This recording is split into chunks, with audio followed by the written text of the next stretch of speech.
Now come to the branch monosaccharide. This is a huge branch. These are sugars which cannot be hydrolyzed into smaller molecules. Their general formula is CnH2nON. The simplest monosaccharide is glycolaldehyde. This is the simplest one with 2 carbon atoms.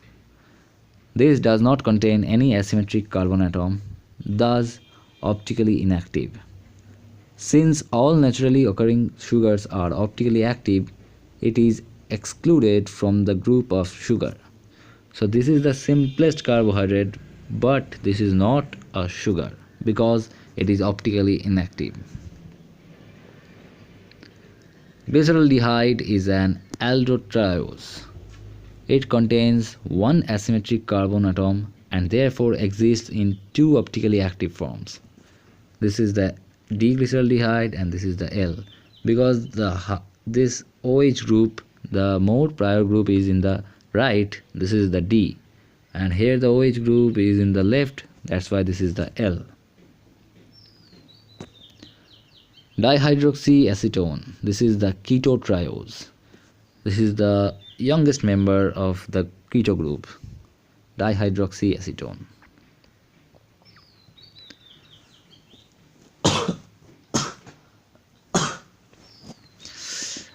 Okay, now come to the aldotetrose. There are 2 asymmetric carbon in aldotetrose, thus 2 pair of enantiomer is possible.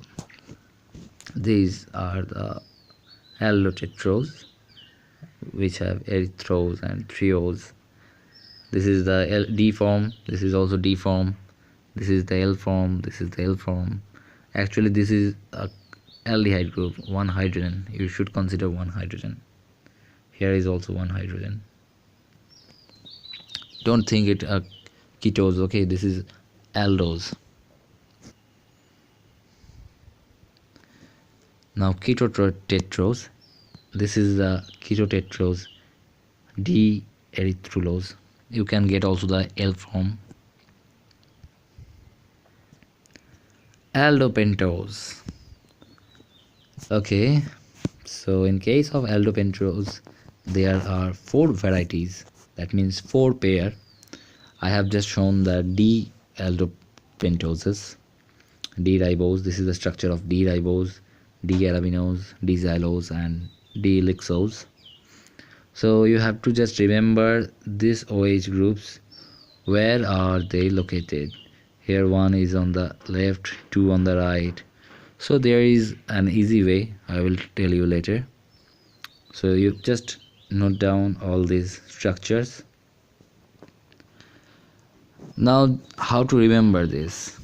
There is a process that you can remember from glyceraldehyde to lixose by this line. Go, Ernest, Thomas, ring Arabians xylophones loudly. Go means glyceraldehyde, Ernest comes from the erythrose, Thomas triose. Actually I prefer to write Thanos, not Thomas. I prefer to say go Ernest, Thanos, ring Arabians xylophones loudly. If you are a Marvel fan, then you must know who is Thanos. Ring, here ring means the ribose, Arabians mean the arabinose, xylophones corresponds to xylose, and loudly this corresponds to lixose. This is the short form by which you can remember all these. D-ribose occur in liver, pancreas, nucleic acid, and plant nucleic acid. So D-ribose is very important. Okay, these are the ketopentose. There are 2 pair of ketopentose. These 2 are the D forms. You can also get L forms. This is the D-ribulose. This one is the D-ribulose. This one is the D-xylulose.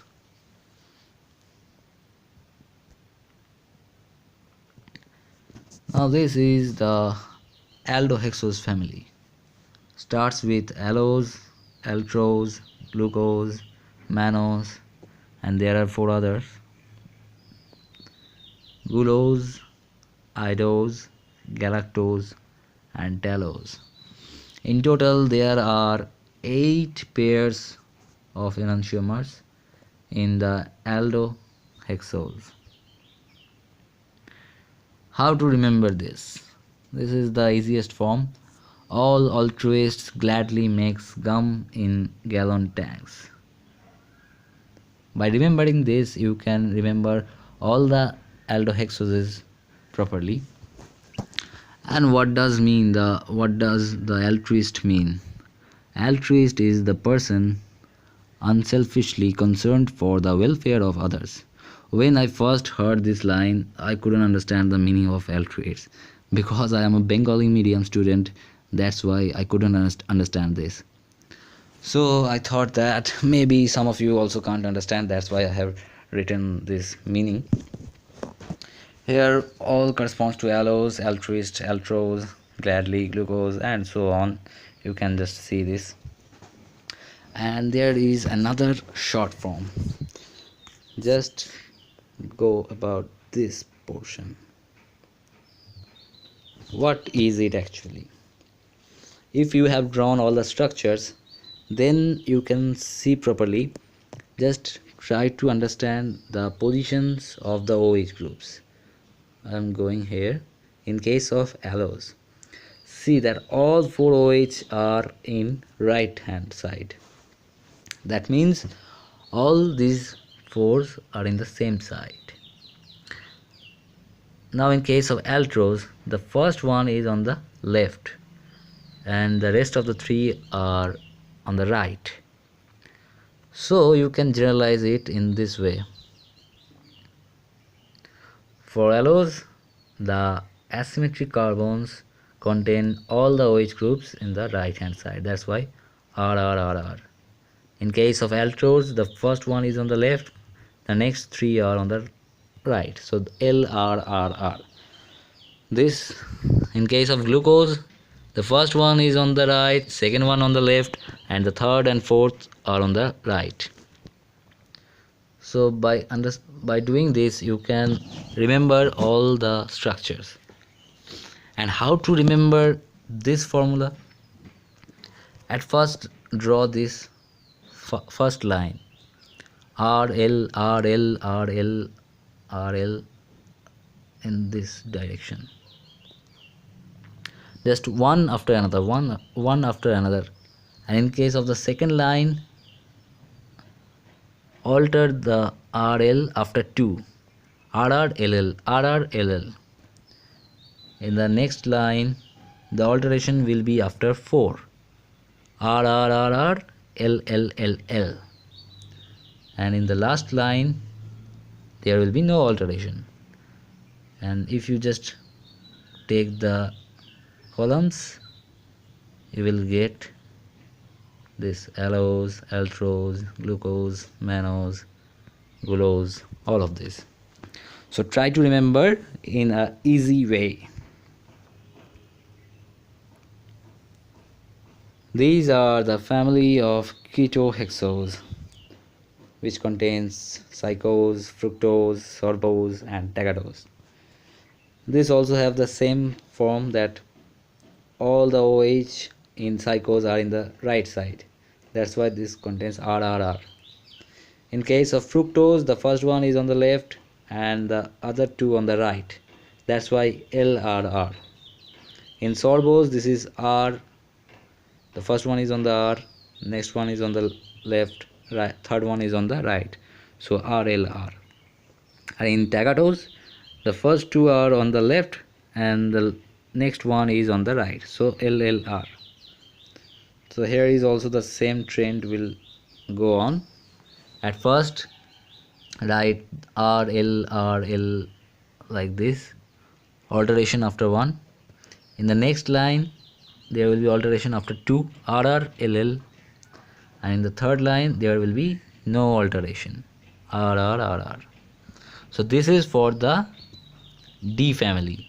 If you want to get the L enantiomer, for instance, if you want to take the L fructose, you know the structure of the D fructose, just take the mirror image of this, you will get the L fructose. You get it? Now this is the family tree of the D series of aldoses, 3 to 6 carbon atoms. At first there is glyceraldehyde, then erythrose, triose, then ribose, arabinose, xylose, lixose, and thereafter allose, altrose, glucose, mannose, glucose, iodose, galactose, and talose. Now family tree of the D series of ketoses, 4 to 6 carbon atoms. So the ketose, first optically active ketose is erythrulose, and then after you will get ribulose, xylulose, psychose, fructose, sorbose, and tagatose. So write down all these structures.